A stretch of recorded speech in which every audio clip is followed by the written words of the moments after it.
Aula sobre ética. Quando a gente fala sobre ética, claro que não é minha intenção falar sobre ética puramente, e quando eu falo sobre a pureza da ética, eu estou me reportando aos ensinamentos mais antigos da ética. Aqui a gente vai trazer alguns recortes históricos de alguns autores, só que a nossa intenção é muito mais focar a nossa discussão em cima do que vem a ser a ética aplicada à ciência. O que é uma ética científica, né? Então, para começar a nossa discussão, nós temos aqui pautado os 10 mandamentos, e um dos 10 mandamentos está escrito muito claramente: não matarás. Ok. Aliás, a nossa sociedade ocidental, ela é muito pautada nos princípios da ética cristã. E em termos de definição, a ética nada mais é do que o conjunto de valores morais que são pactuados socialmente. Ora, mas quais valores são estes? Bom, teoricamente falando, são os valores que facilitam a convivência dos atores em uma sociedade. Então, são os valores que facilitam não somente a convivência, mas, além da convivência, facilitam a boa lida com o próximo. Os valores cristãos, na maioria dos casos, eles são ligados a essa realidade. Não matarás, não roubarás, não cobiçarás a mulher alheia, e etc.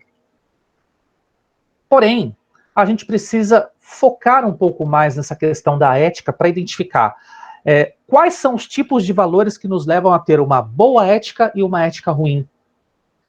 Então, se a gente fala sobre ética ruim e ética boa, significa dizer que os valores morais que são capazes de formar estas duas éticas, eles também podem ser qualificados como ruim ou bom. Só que essa qualificação entre algo ruim, ou algo bom, ou algo mal, precisa ser melhor esmerada. Contando um exemplo para vocês. Existe uma tribo no Sudão do Sul, uma tribo de... não podemos dizer atrasado, jamais, mas em termos civilizatórios, se nós fizermos uma comparação com a civilização ocidental, logicamente que eles poderiam receber a alcunha de atrasados, mas meramente por uma comparação muito superficial. Dentro da realidade deles, eles têm um excelente nível de avanço, em termos éticos, acima de tudo, né? Só que eles têm uma questãozinha que, sinceramente, nos coloca até mesmo de cabelos arrepiados, né? Por lá, se nascem gêmeos, o pai, ele tem a autoridade de, no momento do nascimento, matar uma das crianças com uma punhalada.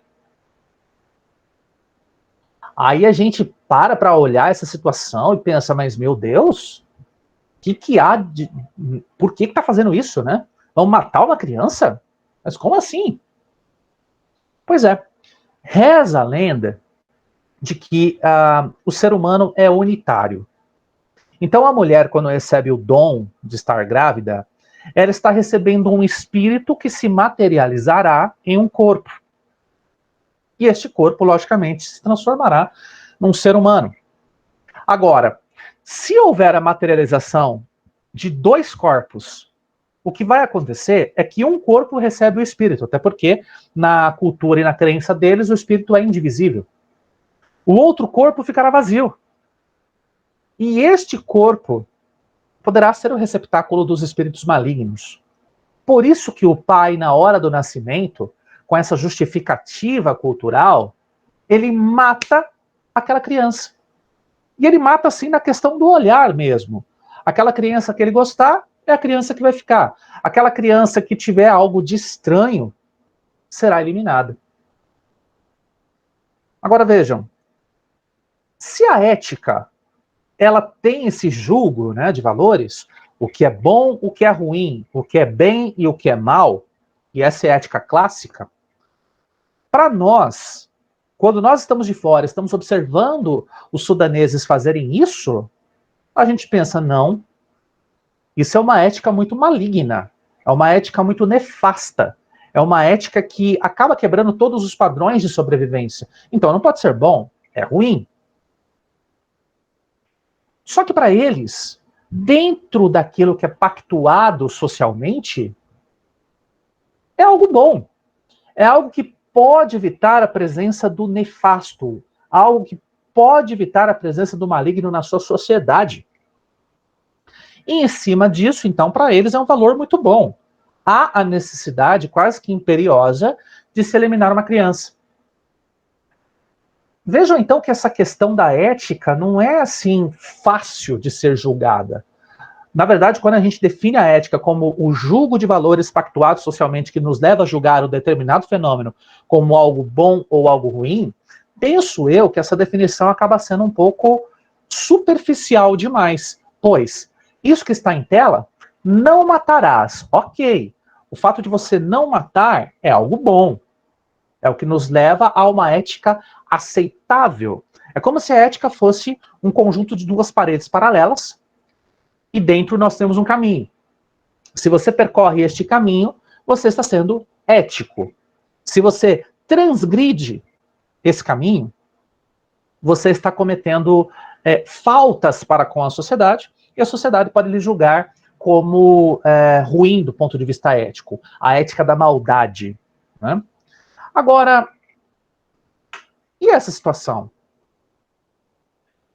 Isso que vocês estão vendo em tela faz parte de um dos piores episódios da história da humanidade. Segunda Guerra Mundial, uma guerra plenamente pautada pela dominação racial. Os alemães, em especial Hitler, e também Itália, né, Japão, eles pregavam muito a pureza das raças, no sentido de que só deveria predominar no mundo uma única raça, sem miscigenação, a raça chamada ariana. E o que não fosse ariano deveria ser subjugado e eliminado.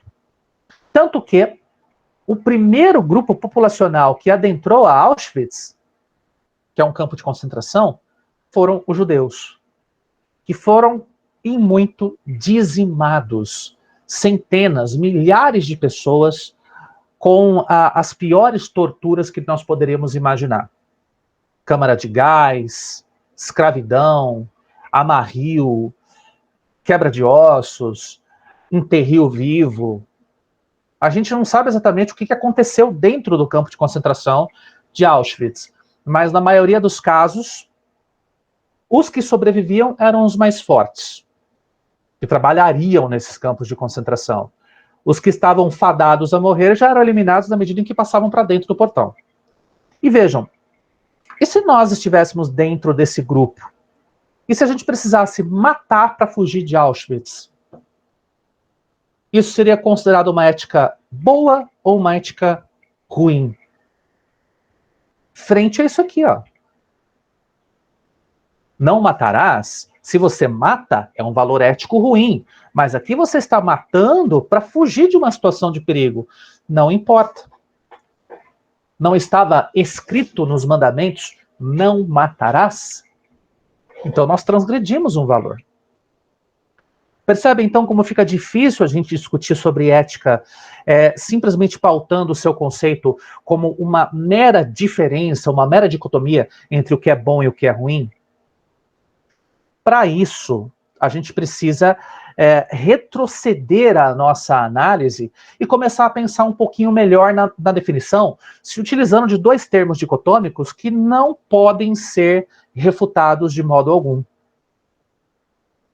Os melhores termos que eu colocaria seriam vida e morte. Vida e morte. Ok?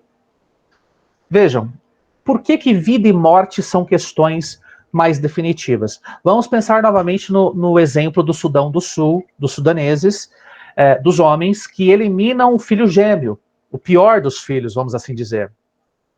Independente de questões culturais, o fato de você eliminar a vida de um inocente é um valor que nos leva, a humanidade como um todo, à morte.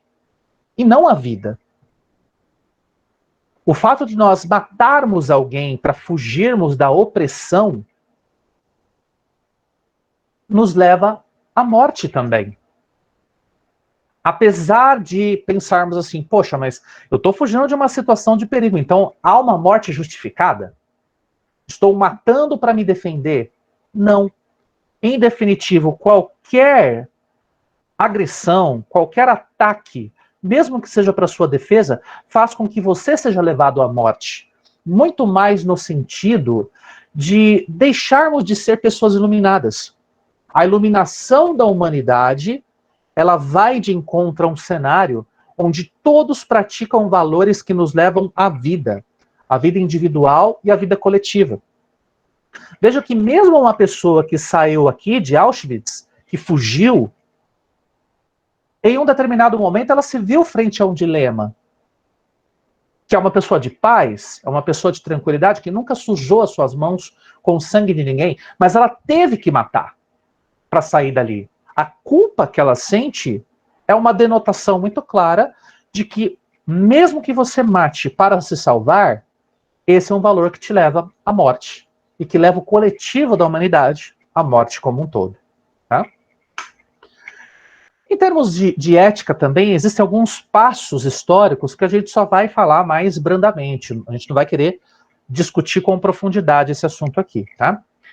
Segundo o Aristóteles, ele colocou duas frases que são importantes, duas frases interessantes. Primeiro, a virtude tem a ver com as paixões e as ações, nas quais o excesso e a falta constituem e são censurados, ao passo que o meio é louvado e constitui a retidão. A maior virtude é a ética e a justiça. Então, resumindo o pensamento do Aristóteles, a ética dele é vitória da razão sobre os instintos. Só que, quando a gente fala sobre razão versus instintos, nós não temos uma métrica para poder dizer o que é bom e o que é ruim. Então, o pensamento de Aristóteles ele já foi grandioso no sentido de tentar converter uma humanidade que vinha de uma época pré-histórica para a Idade Antiga, e nós não tínhamos nenhum tipo de parametrização mesmo do que era bom e do que era ruim. A gente vivia, na verdade, uma grande experimentação muito pautada pelos nossos instintos, que aos poucos foram sendo direcionados para o uso da razão em favor de uma civilização. Só que essa razão, cada qual tinha a sua. Então, o pensamento de Aristóteles, ao mesmo tempo em que era um pensamento parcimonioso, que estabelecia todo o sentido da retidão mesmo de comportamento do ser humano, ele era um pensamento que, por falta de métrica, nós poderíamos dizer assim, olha, quem usava da razão frente à emoção ou da razão frente ao instinto era ético. Ainda bem que nós evoluímos os nossos pensamentos. Tomás de Aquino, ele colocou as seguintes frases e virtudes. Primeiro, todas as ações humanas devem ser dirigidas a um fim último, a felicidade de estar com Deus. Esse Deus era entendido muito mais naquela época como uma divindade. Hoje, não que ele não seja compreendido como uma divindade, mas existe mais o pensamento de que Deus é materializado em um mundo harmônico. Então, isso que nós chamamos de Deus, na verdade, a gente fala, olha, que venha o reino de Deus. Até existem umas passagens bíblicas que dizem, o reino de Deus se configura enquanto os homens forem justos, enquanto os homens celebrarem os valores cristãos. Então não tem como você dizer que o céu está aqui ou acolá. O céu está onde os homens justos estiverem. Então, hoje há um entendimento de que nós é que somos capazes de construir o reino de Deus. Claro, existem outros entendimentos teológicos que não cabe aqui a gente adentrar mais profundamente. Mas esses valores que Tomás de Aquino nos coloca, como, por exemplo, prudência, justiça, coragem e temperança, são os valores que hoje nós entendemos como pertinentes àquilo que seria a construção de um reino divino aqui na Terra. Então, neste caso, finalmente nós temos uma métrica para dizer o que é ético e o que não é ético, que são essas 4 virtudes cardeais. Prudência, ver aquilo que é, sem emitir informações ou opiniões, sem sabermos, na verdade, do que se trata o fenômeno. Justiça, dar o que é devido. Coragem, resistir ao medo. E temperança, defender-se das paixões. E as paixões, todas elas mundanas, as tentações, todas elas mundanas, né? Depois, a ética de Spinoza, uma ética bem interessante também. Deus é uma substância infinita, composta de um infinito de atributos. É a única substância do universo. É a presença de Deus em todos os elementos do universo, reforçando um pouquinho o que Tomás de Aquino havia colocado na sua mentalidade sobre ética. A mente humana pode entender a essência infinita de Deus, mas não há nada que ele possa fazer que o torne imortal. E não há bem ou mal absoluto, as más ações são feitas por aqueles que não conhecem Deus. Portanto, aqui a ética está muito mais focada não somente na criação de parâmetros, mas no conhecimento sobre esses parâmetros. E aqui vem uma questão muito interessante. Não há nada que nós possamos fazer que nos torne imortal. E esse ponto ele vai totalmente contra aquilo que a ciência tem tratado nos dias atuais. A forma como a ciência tem lidado com a vida. Em vários momentos aqui da disciplina eu vinha falando para vocês, olha, nós podemos brincar de ser Deus de acordo com a ciência. Ué, mas brincar de ser Deus como, né? Vejam que na aula passada a gente discutiu um pouquinho sobre o exemplo de Mendel, discutiu um pouquinho sobre o exemplo de uma diversidade de geneticistas que estão buscando, acima de tudo, uma melhor compreensão sobre o nosso próprio DNA. E, inclusive, com as técnicas de edição genética, nós podemos criar seres, e até mesmo um ser humano, que tenha características fenotípicas perfeitas. Tanto do ponto de vista de resistir às mazelas, às doenças, e também do ponto de vista de ser mais avançado, do ponto de vista de características físicas mesmo, né? De modo que a gente vai poder escolher quais serão as nossas características, ou melhor, as nossas não, né? As características dos nossos filhos, assim que desejarmos ter um. É como se a gente chegasse naquele aplicativo do Facebook, aquele dos avatares, né, o mais recente, e a gente escolhesse cor de cabelo, cor de pele, tamanho, composição de rosto, se é mais fino, se é mais bojudinho, cor de olhos. Então haverá uma loucura, e até mesmo uma segregação. E vejam como que isso é fundamental, pessoal. O ser humano ele quer tanto brincar de Deus que em algumas situações ele acaba passando um pouco do limite. Em qual sentido? Se nós começarmos a evidenciar a essencialidade do ser humano, o ser humano tem uma expectativa de vida, assim como qualquer outro animal tem a sua própria expectativa de vida, assim como qualquer outro ser vivo de caráter orgânico. Então nós temos um momento em que nós nascemos, o momento em que nós nos desenvolvemos, o momento em que nós reproduzimos, o momento em que nós envelhecemos e o momento em que nós morremos. Acredita-se que, biologicamente falando, o corpo do ser humano só dê suporte para uma vida plena, que é um movimento mais de construção metabólica, até os 38 anos de idade. A partir daí, não é que seja só ladeira abaixo, mas a capacidade de síntese do ser humano, de reforma de seus tecidos, de impedimento de sua oxidação, ela se perde drasticamente. Então o envelhecimento acaba acontecendo por volta de 37, 38 anos, e dali para frente a gente só consegue controlar de acordo com o nosso hábito de vida. Essas questões do hábito de vida, esse desenvolvimento todo das ciências da saúde, prolongaram a nossa vida até um máximo permissível orgânico, que é mais ou menos por volta de 75 a 80 anos de idade. Algumas pessoas vivem mais, mas é porque o seu organismo, de modo particular, tem uma capacidade de se estabelecer vivo, ainda com uma certa qualidade de vida, mesmo com uma idade mais avançada, por volta de 90, 95 anos, né? Me estarreceu o fato de que nós em Maringá temos 19 eleitores com a idade acima dos 100 anos, que é uma taxa considerável, mesmo para uma população de 420 mil habitantes. É uma frequência baixa, mas é uma frequência considerável. Agora, pense na seguinte questão. O ser humano, aos pouquinhos, foi descobrindo o DNA, correto? Desde 1957 é que nós somos capazes de enxergar este DNA por meio de um experimento a partir do qual nós conseguimos visualizar que existe uma estrutura em formato de X que foi enxergado por um raio-x, né, por um papel fotográfico de raio-x. Nós conseguimos enxergar uma estrutura que se assemelhava a um X, que nada mais era do que um cromossomo.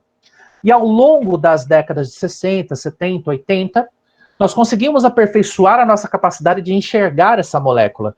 E hoje nós temos um entendimento muito claro de que a molécula do DNA, ela tem a dupla hélice com as bases nucleotídicas, adenina, guanina, citosina e timina, arranjadas de maneira a fornecerem uma informação que é transcrita por meio de uma enzima de natureza a ser uma transcriptase, gerando, portanto, um RNA mensageiro.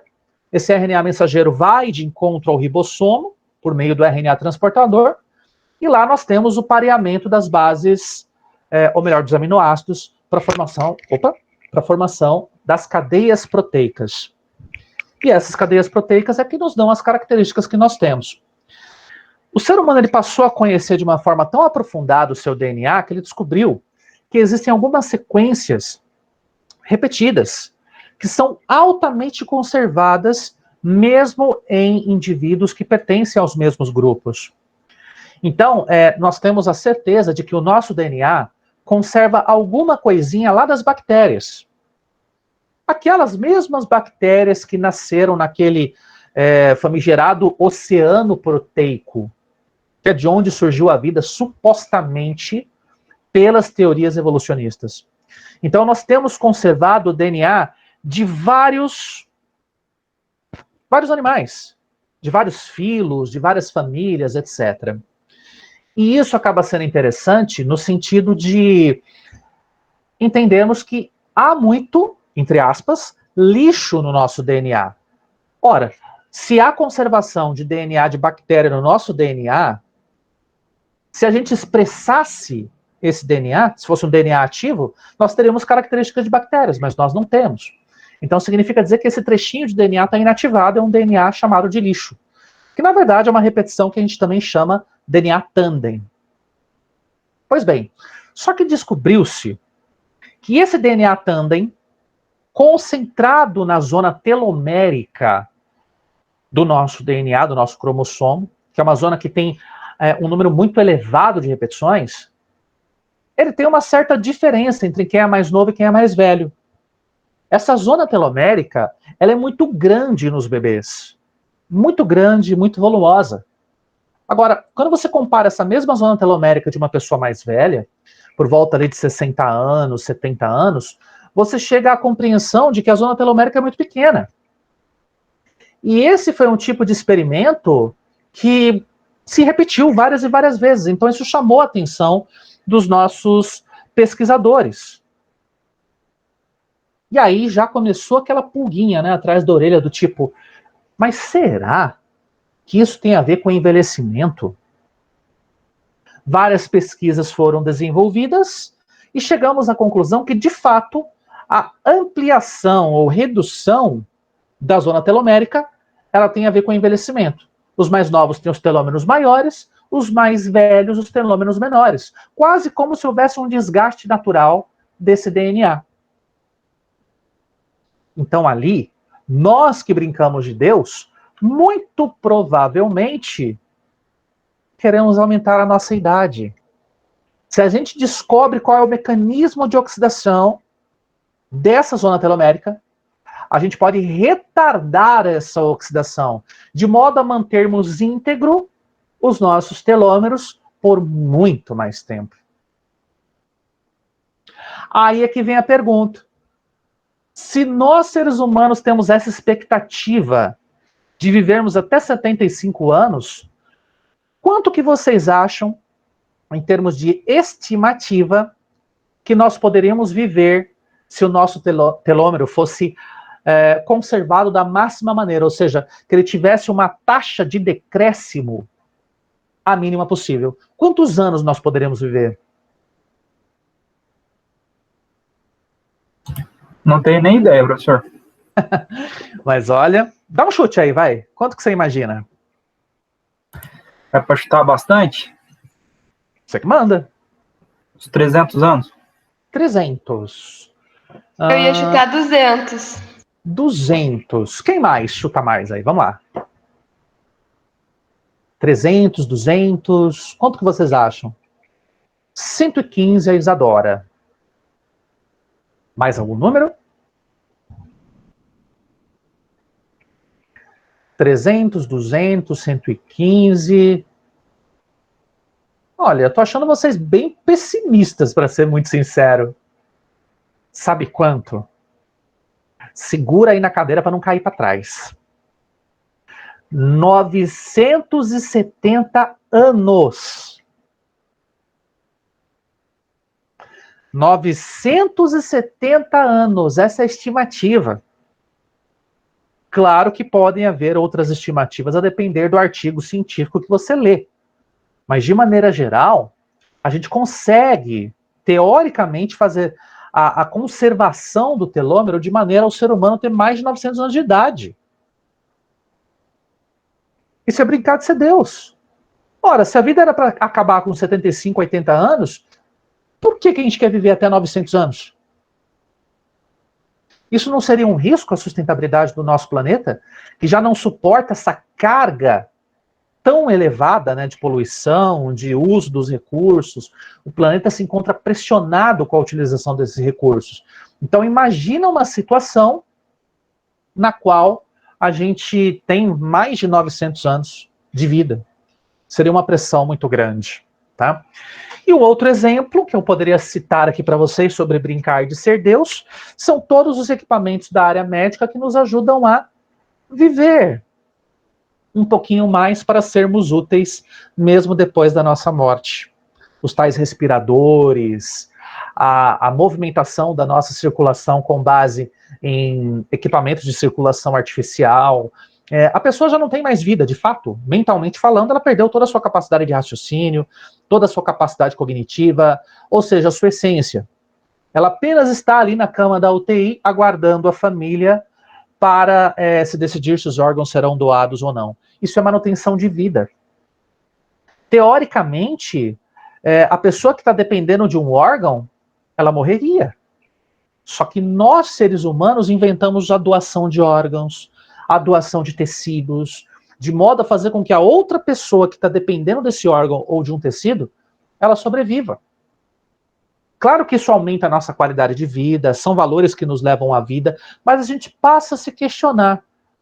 Pera lá, até que ponto então a ciência vai evoluir para que nós possamos ter mais qualidade de vida, mas pensando tão somente em nós mesmos, seres humanos?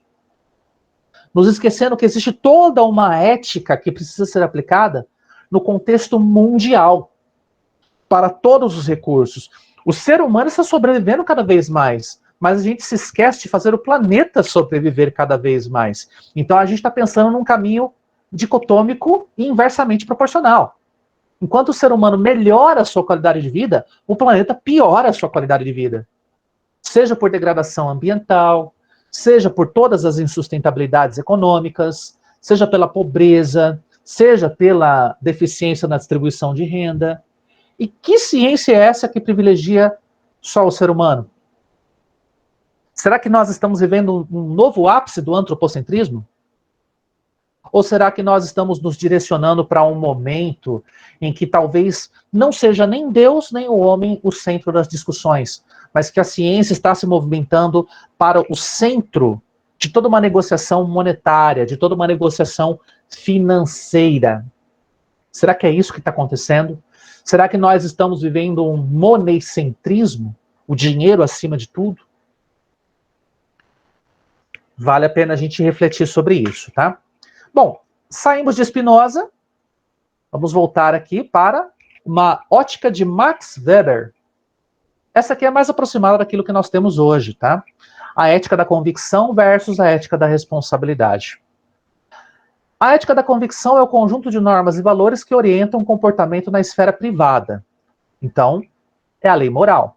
Cada qual com a sua moral, que tem que ser, digamos, semelhante à moral das outras pessoas, para que nós possamos ter o entendimento da nossa responsabilidade, que é o cumprimento de normas e valores que orientam a decisão na vida pública, que é a lei da eficácia.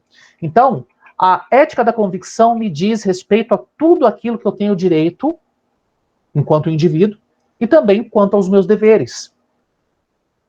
E essa compreensão sobre direitos e deveres é que me faz ter responsabilidade no respeito ao espaço alheio. Eu cumpro a obrigação de me desenvolver, de causar influências ao mundo, sem interferir na capacidade do outro também ter este mesmo direito. Então, desta maneira, a aplicação de Max Weber é uma aplicação muito mais prática, realista, pragmática. Só que hoje, existem outras definições também, né? Enquanto uns falam que é a lei do bem e do mal, a lei que nos leva a Deus ou que não nos leva a Deus, existem outros que já falam sobre felicidade. Por exemplo, o Comte Sponville, que trabalha com moral e com ética, da mesma forma como os outros pensadores estabelecem. E no caso dele, se trata de um conjunto de práticas de ação de uma comunidade. Então, aqui a gente já pensa numa ética comunitária, a gente já pensa na aplicação dos princípios da ética pela comunidade. E deste modo, vejam só, em termos morais, o que o Sponville fala? Concerne o bem e o mal, valores absolutos ou transcendentais. É aquela perguntinha, o que eu devo fazer para me considerar como justo, para ser justo? E a ética é como viver para ser feliz. Trata do bom e do ruim, valores particulares à sociedade e ao indivíduo. O que eu devo fazer para ser feliz? O que eu devo fazer para a minha sociedade ser feliz? Então, hoje, a ética trata muito mais dessa situação, do que é a felicidade, os valores que nos levam à felicidade, frente a valores que não nos levam à felicidade, que nos levam, pelo contrário, à tristeza, à agonia, ao desrespeito, à solidão. É nesse ponto, então, que nós devemos já raciocinar aqui os nossos pensamentos. E vejam que ética na pesquisa científica, que é o assunto que mais concerne aqui ao que nós estamos lidando, certamente passou por todos esses caras aqui. Por Dalton, por Darwin, por Albert Einstein, por vários pensadores ao longo da história. E quando nós falamos sobre ética na pesquisa científica, é o conjunto de práticas de ação adotadas pela comunidade científica que obedecem basicamente aos mesmos valores que nós aqui observamos. Principalmente os valores de Weber e os valores de Comte Sponville. Os de Weber que falam sobre bem e o mal, e os de Comte Sponville que nos levam à felicidade. A grande questão é, a ética nunca lida com valores que sejam muito exatos, né? É quase a mesma história de falarmos sobre uma pesquisa qualitativa e uma pesquisa quantitativa. A quantitativa tem parâmetros que me permitem comparar aqueles parâmetros com indicadores para que eu possa dizer que tem eficiência ou não a minha aplicação prática, né?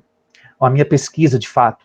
Agora, uma pesquisa qualitativa, ela aborda certos aspectos que são importantes, logicamente, para o pesquisador. No entanto, eles não são tão definidos assim, eles são de caráter mais subjetivo. A ética, ela está muito associada à subjetividade. Então, o que é ética, por exemplo, para Albert Einstein, pode não ser ética para Dalton. Pode não ser ética para Darwin. Pode não ser ética para qualquer outro. E hoje vocês vão ver que tem algumas coisinhas, alguns exemplos, que não são nada éticos. E mesmo na história, a gente vai contar alguns aqui para vocês, tá? Vamos lá, então. Esse sujeito aqui, Karl Popper, ele viveu até 1994, aliás, quando a gente fala em filosofia da ciência, ele é um dos principais pensadores sobre método científico. E o que ele dizia? A questão central da filosofia da ciência é o problema da demarcação. Como separar a ciência daquilo que não é ciência, da não ciência. Por que a gente pergunta isso? Porque, pelas definições que nós aqui aprendemos, existe o conhecimento empírico e o conhecimento científico. A diferença entre um e outro é a testabilidade, é a repetibilidade, é a validação por pares, é a publicação desse conhecimento científico em um periódico, como nós vimos os periódicos ali da Idade Moderna, é um periódico que tenha qualidade, que tenha fator de impacto. Correto? Agora, será que estes pares que nos avaliam, será que estas revistas, elas de fato têm qualidade ética? Ou será que a nossa própria produção também tem qualidade ética? Será que a gente é um bom pesquisador e procura pesquisar mais a fundo todo o nível de detalhamento que nos leva a ter um bom conhecimento científico? Ou a gente simplesmente produz vários papers? Paper é um artigo, né? por ano, 4, 5 artigos por ano, uma máquina de publicações. Coloca o nosso nome em tudo quanto é pesquisa, as quais a gente sequer participou. Só porque a gente fez ali uma revisãozinha, só porque escreveu um trechinho do resumo, aí o meu nome está lá como autor do artigo. Será que isso é ético? Será que eu posso colocar o meu nome em algo que eu não desenvolvi enquanto pesquisa de fato? É mais ou menos este o pensamento que o Karl Popper nos coloca para reflexão. Então nós temos aqui, né, um exemplo, conjecturas e refutações. Tá? Primeiro, nós temos uma observação da natureza, que neste caso pode ser um hexano. Tranquilo.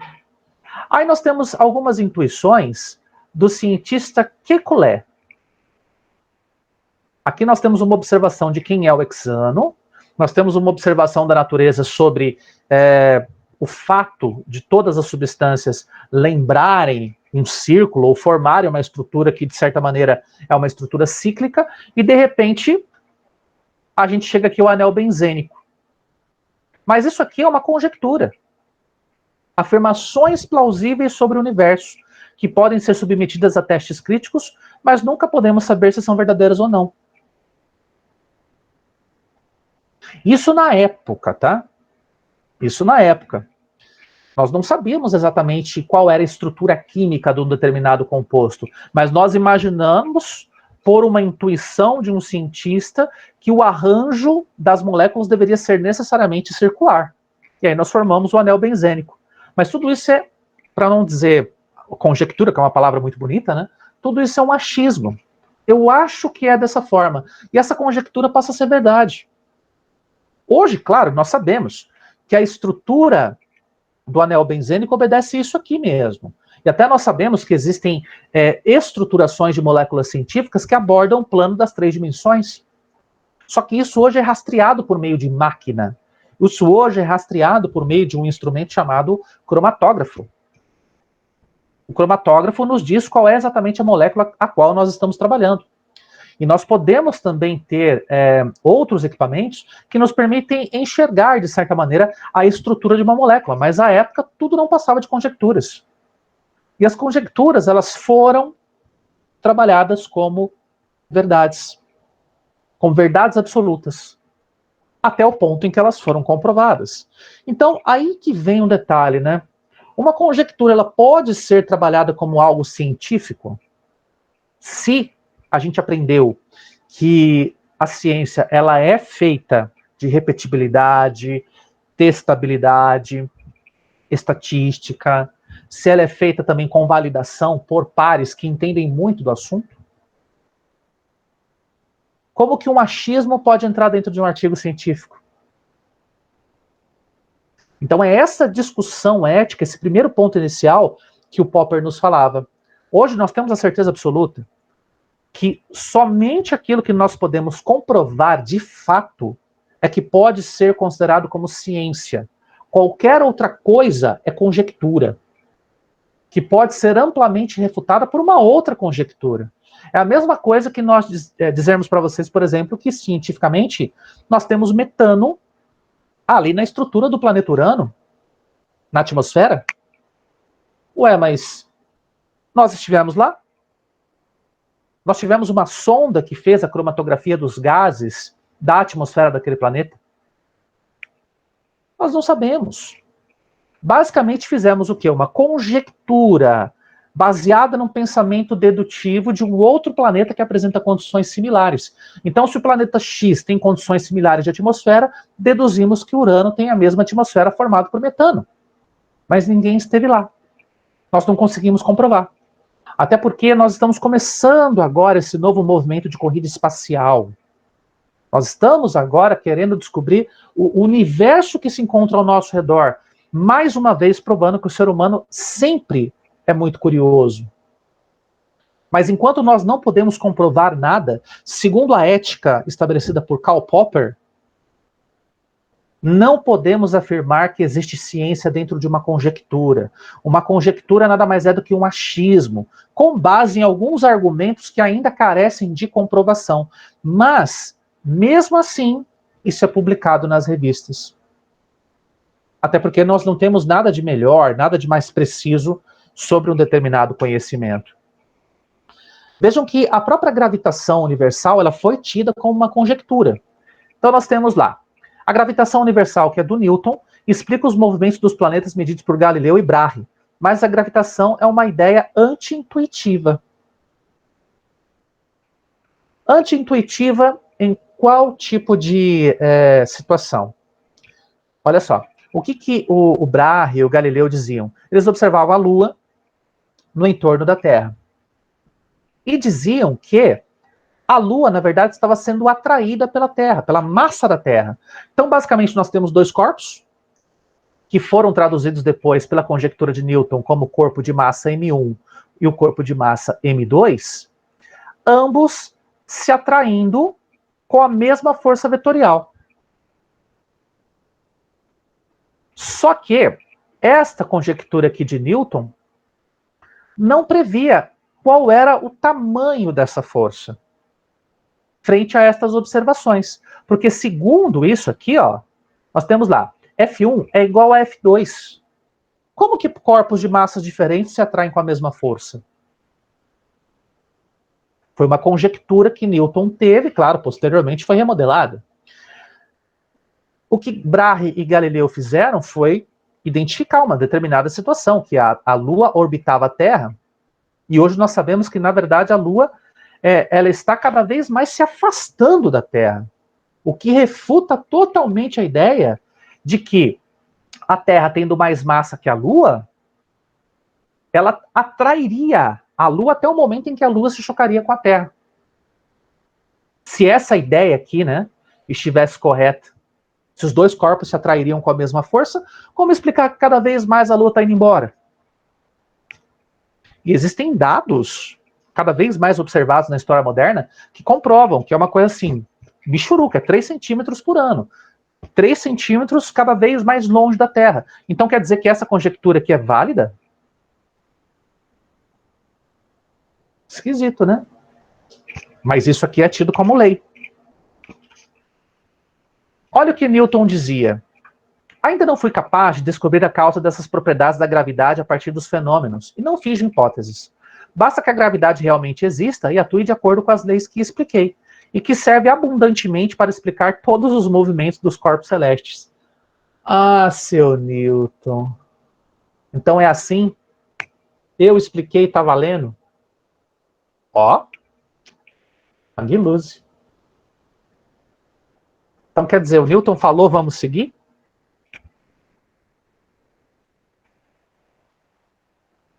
Ética, hein? Ética. Vamos à frente. Aqui seria a mesma frase, né, da conjectura, a mesma coisa, só que em inglês, né? Bom, relatividade geral de Einstein. Einstein, ele provou, ou quis estabelecer uma teoria, embora ele não tenha tido a oportunidade de comprová-la, mas ele tinha uma imaginação muito fértil para isso. Então ele estabeleceu que a gravitação nada mais era do que uma deformação do espaço-tempo. É uma conjectura. O espaço é relativo, o tempo é relativo, tanto que a noção de espaço-tempo é muito variável, até mesmo de acordo com a pessoa.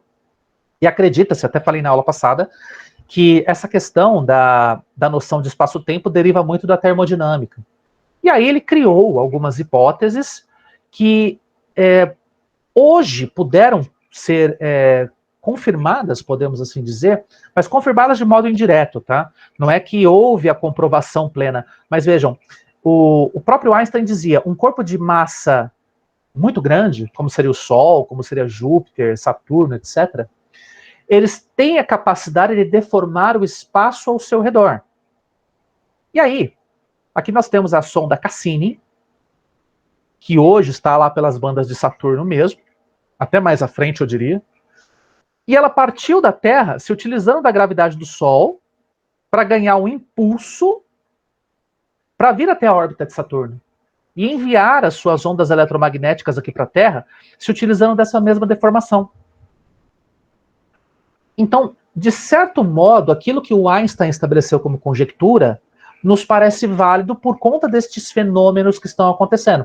Volto a dizer, São conjecturas, não estão comprovados ainda. Mas cada vez mais que nós estudamos um pouco de astronomia, nós sabemos que a teoria da relatividade geral do Einstein nos parece ser muito correta, nos parece ser muito válida. Diferentemente daquela ideia do Newton, que era uma conjectura que dizia que dois corpos de massas diferentes tinham atratividade igual um pelo outro. Aquilo pode ser refutado. Já isso aqui, pelo que nós estamos percebendo, não é refutado. Então tem conjecturas que podem nos sugerir algo verdadeiro e outras conjecturas que podem nos sugerir algo falso. Mas as conjecturas são publicadas e são tidas como algo plenamente verdadeiro. E tanto é que a gente lida todo santo dia com lei de Newton, lei de Newton, lei de Newton. E a gente aplica isso como se fosse algo puramente verdadeiro, sem pensar nos próprios fenômenos naturais. Tudo bem, vamos dar uma colherzinha de chá para o Newton também, né? Ele viveu numa época que não tinha instrumentação científica suficiente para as comprovações. Mas hoje nós sabemos que, pelo menos, dá para questionar alguma coisa sobre a lei dele, né? A lei da gravidade. Pois bem, vamos falar um pouquinho mais sobre o método científico e o que ele tem a ver agora com a ética na ciência. Vamos lá. Quem define as práticas coletivamente aceitas? Talvez essa é uma pergunta que vocês se façam, né? Porque muitas vezes, até a gente falou ali no módulo de metodologia, né? Eu falei para vocês assim, olha, a gente tem que utilizar uma metodologia muito bem descrita, de ponta a ponta, e até fiz a brincadeira da vovozinha, né? Uma boa metodologia é aquela que a senhora, sua avó, consegue pegar de ponta a ponta e executar. Não é assim que funciona? Falei para vocês, isso aí é uma boa metodologia. Conceitualmente falando, é uma boa metodologia. Agora, quem que define que aquela metodologia é a melhor metodologia possível?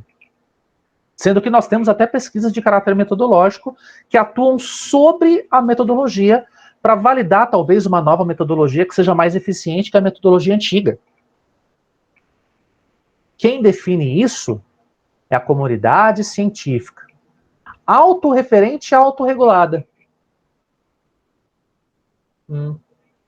Autorreferente, autorregulada por um ser humano puramente imperfeito, que ainda se debate nas suas mais íntimas questões éticas. Será que estas imperfeições humanas, elas também estão retratadas nas imperfeições metodológicas? Será que nós não aceitamos algo como metodologicamente aceito e irrefutável, mas que na verdade é questionável?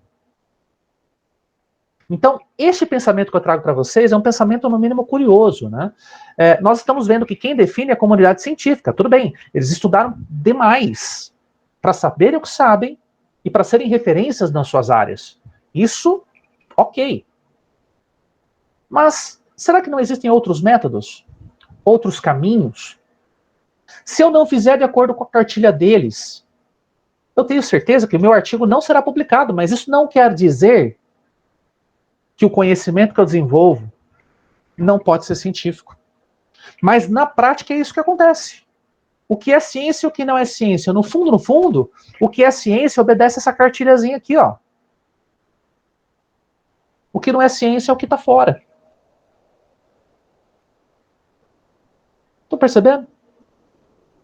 De repente existe até um elitismo científico que define as regras. E esse elitismo científico, digo eu, ele é muito mais relacionado à ciência ocidental. Então, o que vale, por exemplo, tem que ser publicado em inglês. Mesmo artigo que foi publicado lá na Índia, na Indian Journal of Chemistry, que é uma das revistas mais famosas de química no mundo, eles têm que escrever em inglês, desrespeitando totalmente os seus aspectos culturais. Mesmo aqui no Brasil, se a gente quiser publicar alguma coisa de ponta, tem que publicar numa revista dos Estados Unidos ou da Europa. O Conselho Científico Mundial está por lá. Será que eles estão certos sempre? Será que aquilo que eles dizem que metodologicamente é plausível, de fato é verdadeiro? Não existe nada melhor? Será que com isso nós estamos fazendo verdadeiro cerceamento científico? A gente falou tanto de cerceamento científico pela igreja lá na Idade Média, né? que na verdade não houve cerceamento algum. Agora, isso que está acontecendo hoje, de certa maneira, é mais ou menos o que o Newton falava, né? Tem que ser feito de acordo com a metodologia que eu expliquei. Se você faz do jeito acertado socialmente, isso é ética científica, portanto, o que você produz é ciência. Se você faz de um jeito fora da curva, não estando ligado às metodologias pautadas por este grupo, o que você produz não é conhecimento científico, mesmo tendo características de conhecimento científico. Esquisito, né? Mas isso nos faz pensar se todo método científico utilizado por aí, ou todo artigo científico, de fato é verdadeiro. Ética da comunidade científica, os princípios. Bom, primeiro, aqui nós temos um material, Os Princípios Filosóficos Naturais da Matemática. Olha quem é o autor. É o Newton. Eita! Em 1686. Então, o que era científico tinha que respeitar esse material aqui. O que não era científico estava fora. Pode isso? Bom, o que então, nós temos de certeza dos princípios éticos científicos dentro do material que nós temos, dentro da realidade que nós temos? Primazia, avanço do conhecimento e reprodutibilidade. Então, o conhecimento científico obedece essas 3 pautas éticas. A primeira delas, primazia. Quem publica o primeiro artigo sobre o tema tem o crédito da descoberta ou da invenção. Claro, né, o Newton não faria nada diferente. Fui eu que desvendei a lei da gravidade, então a lei é minha. Ele se defendeu, né? Corporativista. Tranquilo. Avanço do conhecimento. Todo artigo científico deve conter um resultado inédito e relevante para a ciência. Isso eu concordo. Mas nem todo artigo científico traz isso. E é publicado. Achei o composto primordial da casca do ovo da galinha. É cálcio. Agora eu quero investigar o arranjo do cálcio na casca do ovo da galinha. Agora eu quero evidenciar se o cálcio e o magnésio mudam a estrutura da casca do ovo da galinha. Quer dizer, a gente começa com isso a ter avanços do conhecimento para a publicação de artigos científicos, mas são avanços quase como se a gente andasse 1 milímetro por hora. Ou 1 milímetro por ano, até eu diria. Porque são tantos artigos publicados, só que todos eles falam a mesma coisa. Ou um pouquinho a mais do que a mesma coisa. E no fundo, não denotam uma grande contribuição científica. Por exemplo, na agronomia. A agronomia, ela é recheada de artigos científicos. Só que se você pegar a maioria dos artigos científicos da agronomia, eles são pautados em teste de produtos. Sejam eles para controle de fungos, controle de bactérias, controle de nematóides, ou para a questão da adubação de plantas. Mas cada qual se utiliza do mesmo protocolo, para ter um resultado ligeiramente diferente. Aí você olha para aquilo e fala, pô, mais um experimento com soja e com adubo nitrogenado, com tantos experimentos sobre soja e adubo nitrogenado, soja e adubo nitrogenado. Cada qual evidenciando um aspecto milimetricamente diferente do aspecto anterior. Só por isso se encaixa aqui. Mas na prática, do ponto de vista mais pragmático, isso não é ciência. Eu estou tentando fazer vocês enxergarem essa situação. De que, na verdade, se vocês quiserem praticar ciência, vocês vão ter que praticar isso aqui de fato, avanço do conhecimento. É produzir um conhecimento novo. Tudo bem, pautado no que já existe, mas com uma contribuição significativa. Porque se você quiser produzir um artigo que avança só 1 milímetro frente a um artigo anterior, que contribuição que você está dando? E olha o que eu vejo de artigos produzidos pelos colegas. Não, quando eu falo colegas, não são os da UEM, os meus amigos professores, não. Mas eu digo colegas da agronomia como um todo, que se aproveitam de partes dos artigos anteriores, fazendo uma espécie de autoplágio, e publicando coisa nova numa revista diferente. Até que ponto isso é ético? Temos que nos perguntar. E reprodutibilidade. Aí sim, ok, a gente concorda. Todo experimento publicado deve ser replicado por outrem. Não adianta você produzir conhecimento científico que só você sabe fazer. Aí não é nem conhecimento científico e, acima de tudo, não é contribuição alguma para a humanidade. É meramente um monopólio. Só você sabe fazer, só vai servir para você. Outras questões. Frequência. Número de artigos publicados por ano. Aí é que o bicho pega. Porque a gente é levado a acreditar que você só pode ser um cientista e o que você produz é conhecimento científico se você tem uma alta frequência de artigos científicos. Olha esse quadro aqui, ó. Nós temos aqui número de publicações e citações. É o que a gente chama de efeito Mateus. Não sei por que tem esse nome, efeito Mateus, mas tudo bem. Basicamente, se a gente tem um número muito grande de citações, mas a gente não tem quase nenhuma publicação por ano, a gente não tem tanto prestígio. A maior combinação de prestígio é você ter um número muito grande de artigos científicos para um número muito grande de citações. E aí você tem prestígio na comunidade científica. Tem que ter número muito grande de citações, número muito grande de artigos publicados por ano.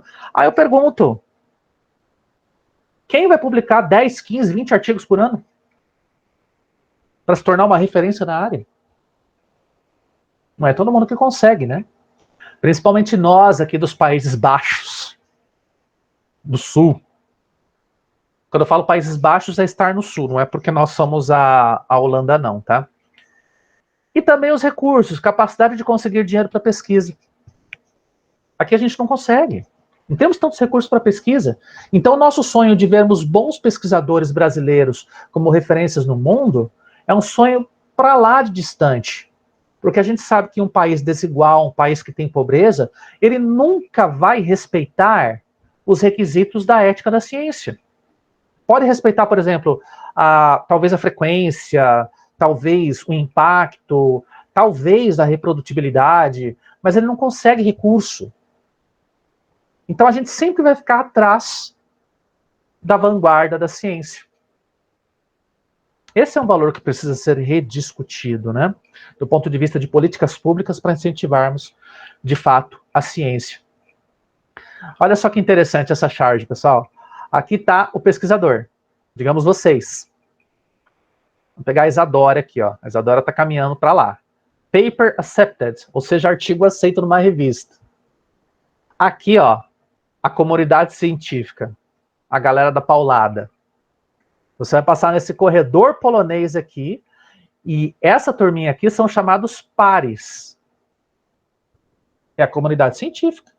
Eles vão pegar o seu material e vão validar para termos o papel aceito. Agora, de que maneira isso acontece? Só para vocês terem uma noção. Eu posso criar ciência de modo independente, sim. Eu posso produzir um artigo de acordo com a minha base de conhecimentos, claro que tendo uma ligação com os conhecimentos que existem por aí, né, os conhecimentos publicados na área, só que toda vez que eu quiser fazer com que o meu artigo ele seja considerado como artigo científico, eu tenho que submetê-lo a uma revista. Então, é nessa revista que nós temos os pares, são os revisores das revistas. Esses revisores das revistas, eles estão prontos para dar um pau. Pronto para meter a bala em cima do teu artigo científico. Por quê? Eles vão procurar pelo em ovo. Vão questionar a sua metodologia, vão questionar os resultados que você encontrou, as literaturas que você se utilizou como referência, vão questionar o seu resumo, vão questionar os teus objetivos, vão questionar a aderência que o teu artigo tem para ser uma contribuição científica inédita. Então você tem que passar pelo crivo de todos esses caras aqui, que podem estar orientados, logicamente, por princípios éticos mais puros, considerando que eles vão publicar bons conhecimentos, ou eles podem estar orientados a aceitar apenas artigos de alguns pesquisadores, ou apenas artigos de algumas equipes. Quer dizer, se eu for uma pessoa sem nome do ponto de vista científico, eu posso não publicar nas melhores revistas. Se eu for uma pessoa que tem um nome consolidado, aí esses revisores vão estender o tapete vermelho para o meu paper passar e ser aceito. Então, se acontece dessa maneira, logicamente que a ciência ela é permeada por valores humanos de aceitação e negação. Geralmente uma aceitação daquilo que tem qualidade, logicamente, mas muitas vezes uma aceitação condicionada a nós termos ali uma pessoa de prestígio sendo avaliada. Quem tem nome, quem tem recurso, quem tem prestígio, e acima de tudo quem tem nome de faculdade, podemos dizer, tem um trânsito mais rápido. É diferente, por exemplo, você publicar um artigo pela UEM do que publicar pela FEI, Faculdade em Frente à Igreja. A faculdade não tem nome, não tem consolidação em pesquisa, mas você publica um baita de um artigo que tem muita qualidade teórica, qualidade técnica, metodológica. Ele vai entrar aqui no caminho dessa revista e vai levar um monte de paulada.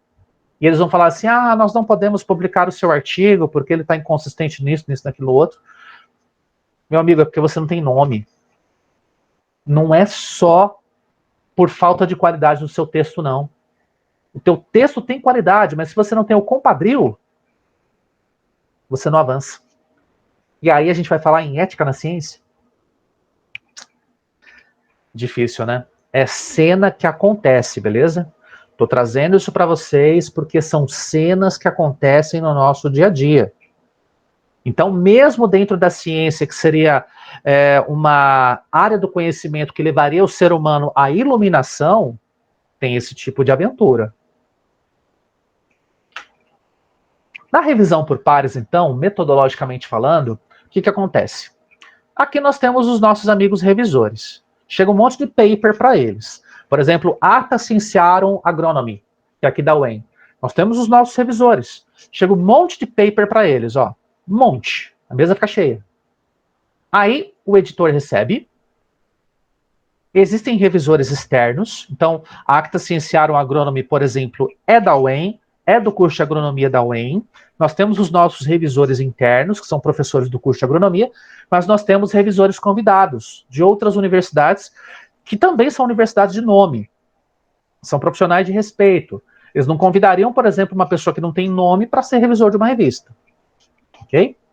Então tá. Esses revisores externos, eles revisam o seu trabalho, trazem as recomendações para você, autor, e aí você faz uma nova revisão. Aí, teoricamente, você vai para a publicação. Teoricamente. Isso se você não ficar rodando aqui, ó. Nova revisão, envia para revisor externo, recomenda mais alguma coisinha, nova revisão, envia para revisor externo, recomenda mais alguma coisinha, nova revisão, e fica nesse círculo vicioso, sem publicar nunca jamais. Pode acontecer. Agora, quais são os problemas das revisões pelos pares? Olha lá, Houston, temos um problema. Primeiro, a revisão por pares é lenta, cara, esbanjadora de tempo acadêmico, altamente subjetiva, propensa a preconceitos. Olha, se eu sou da faculdade em frente à igreja, não vou nem entrar pela porta do Éden da Acta Cienciarum, por exemplo. Tá? Não estou xingando a Acta Cienciarum, jamais, jamais. Mas eu estou me utilizando do exemplo dela, denominando uma revista genérica. Se for uma revista de ponta, se você fizer uma pesquisa num centro de pesquisa da faculdade em frente à igreja, você não passa nem pela porta. É assim que acontece.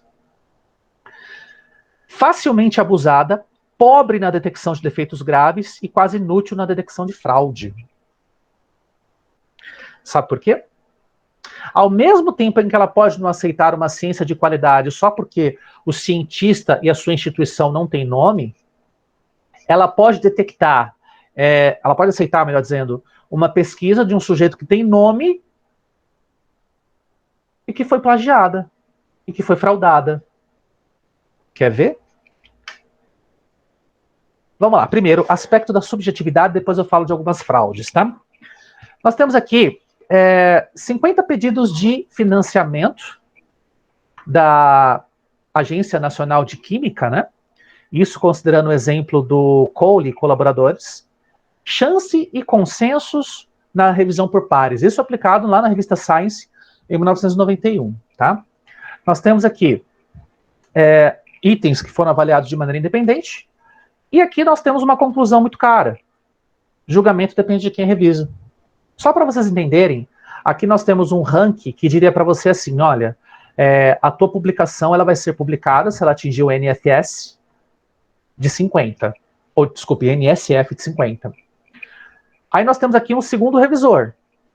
Se houver uma combinação entre 50 e 50, significa dizer que o teu artigo de fato é muito bom.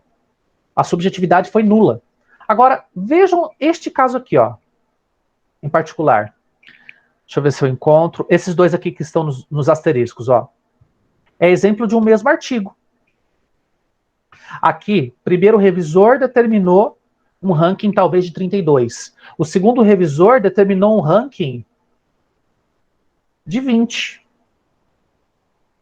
Então, quer dizer, cada qual estabelece a avaliação do seu jeito. É subjetivo, acaba dependendo também do cansaço do avaliador, né? O avaliador está avaliando N papers por dia e, de repente, ele chega no teu, que é o último do dia, e está super cansado, vai avaliar de um jeito péssimo. Se ele passar esse mesmo artigo para um outro revisor que tá bem de saúde, tá bacana, tá tudo rodando as 1000 maravilhas da vida dele, ele vai avaliar o teu artigo, nossa, que contribuição científica boa, e vai jogar o teu NSF lá para cima. É muito subjetivo, depende de quem vê. Com isso, até algumas pessoas dizem, mas não seria interessante então colocar uma parametrização mais específica para avaliarmos um determinado artigo científico? Até que seria. Mas como que você vai criar uma parametrização para artigos que são totalmente diferentes entre si, que falam sobre assuntos diferentes, embora estejam na mesma grande área do conhecimento? Então não tem como a gente escapar dessa subjetividade. Basicamente é assim, você publica, se você pegar o teu avaliador de bom humor, se ele tiver de mau humor, ele é capaz que não vai nem ler o teu paper. Vai colocar a nota dele bem aqui embaixo. Ó. Não tem muito o que fazer. Né? Preconceito. Dificuldade em publicar artigos sem fazer parte dos principais centros de pesquisa. Problema de reconhecimento e preconceitos contra autores do Sul. Era o que eu falava, os tais Países Baixos, estão na base da ciência. É da base da ciência, é ciência ruim. É ciência norte-americana, é top. Ciência espacial brasileira é uma porcaria. Ciência espacial da França é a melhor de todas. Preconceito. Aqui nós temos publicação ou preocupação, publicação ou pressão, né? Revistas de alto impacto de prestígio, né? Que geram prestígio. Então, o que eu falava para vocês, olha, se eu publicasse numa Nature, numa Science, numa PNAS, poxa, eu sou o melhor pesquisador do mundo.